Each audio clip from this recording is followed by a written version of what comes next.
கௌரவர் சபையில் திரௌபதி ஒரு நாள் நிறுத்தப்பட்டாள்.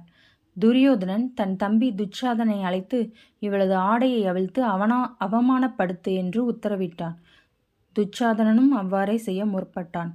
கணவன்மாரோ பீஷ்மரர், துரோணர் போன்ற மகானுபவர்களே உதவி செய்ய முன்வராத நிலையில் அபலையாய் நின்ற கதறினாள் பாஞ்சாலி. வேறு யாரும் கதியில்லை என்ற நிலையில் கிருஷ்ண பரமாத்மாவை அழைத்து கதறினாள். கண்ணா, மதுசூதனா, திரிவிக்ரமா, பத்மநாபா, கோவிந்தா, புண்டரிகாஷா, கிருஷ்ணா, கேசவா, சங்கர்ஷ்ணா, வாசுதேவா, புருஷோத்தமா, அச்சுதா, வாமனா, தாமோதரா, ஸ்ரீதரா என்றெல்லாம் அழைத்தாள். அடுத்து துவாரகவாசா என்று கூப்பிட்டாள். கண்ணன் வந்தான். ஆடையை வளரச் செய்தான். அவனது மானம் காப்பாற்றப்பட்டது.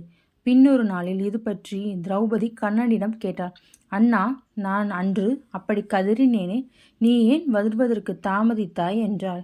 கண்ணன் சிரித்தான். திரௌபதி, எனது எல்லா நாமங்களையும் சொல்லி அழைத்த நீ துவாரகவாசா என்று சொன்னாயல்லவா? நான் துவாரகையிலிருந்து வர வேண்டாமா? அதனால்தான் தாமதமாகிவிட்டது. அதற்கு பதிலாக இருதயவாசா என்று அழைத்திருந்தால் உன் இதயத்திலிருந்து உடனே வெளிப்பட்டிருப்பேன் என்றார். பார்த்தீர்களா, இறைவனே நம் நெஞ்சில் குடியமர்த்த வேண்டும். அப்படி அமர்த்திவிட்டால் எந்த கஷ்டம் வந்தாலும் அவன் உடனே வருவான்.